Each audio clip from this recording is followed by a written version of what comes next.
Bandeko, boni bino. Nalingaki na lobela kimbangu uta poso mileki kasi nayokaki mwa bolembu. Nabanza bokolimbisa ngai.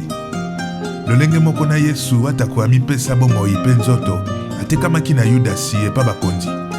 Kimbangu mpe lokola atekamaki na bandeko na ye.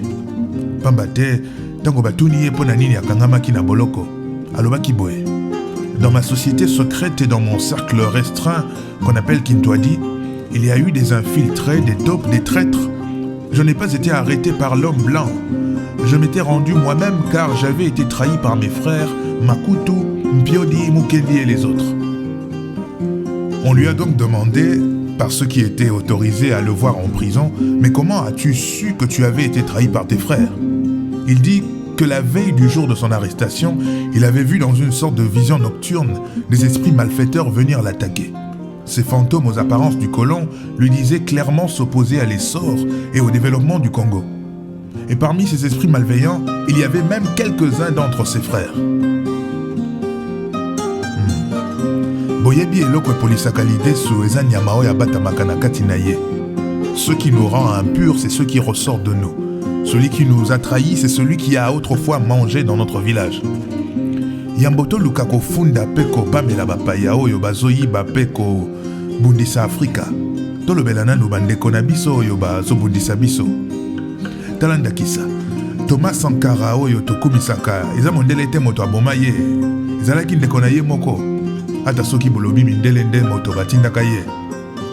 Bakonzi na biso mingi bazoluka kosepelisa nano bapaya yambo ya kosepelisa baimboka.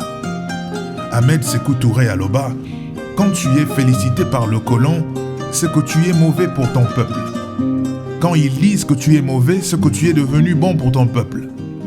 Le jour où le colon dira que je suis bon, c'est ce jour-là que je vous aurai trahi. Tozongela kimbangu. Nakozala na tango mingi te soki esengeli kolobela bomoi na ye mobimba. Masakoli na ye nyonso apesa tope bikamwa bato bamona nzambe kosala na kati na ye.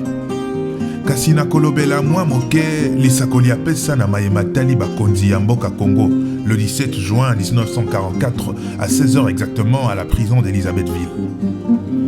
Po esengeli na biso kolandela lisakoli oyo pamba te yango nde ezali une sorte de boussole spirituelle, politique, économique et sociale ya mboka Congo atako ya Afrika mobimba. Na lisakoli na ye alobaki boye. Mikolo nanga na mokili etikali ya kotanga. Nakosenga na tata Nzambe apesa lipanda na bikolo nyonso ya Afrika. J'aimerais souligner ici que cette prière s'est effectivement accomplie quelques années plus tard.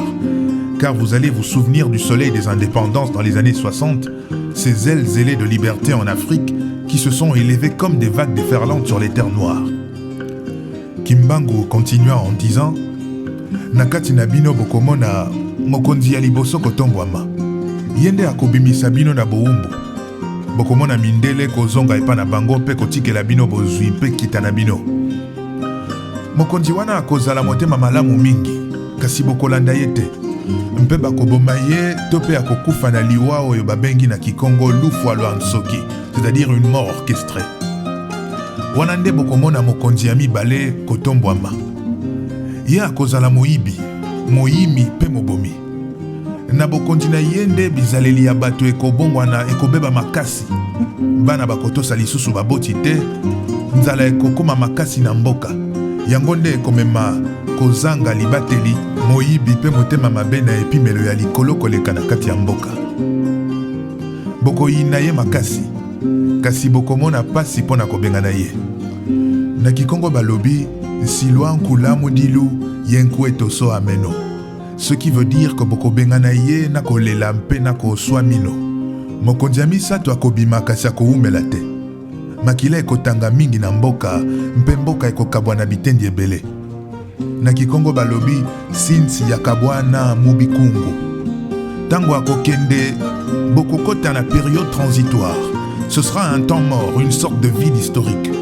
Simana yango, nde tango bokonzi ya Nzambe koya. Tango bokozwa bonsomi wana, boyiba te.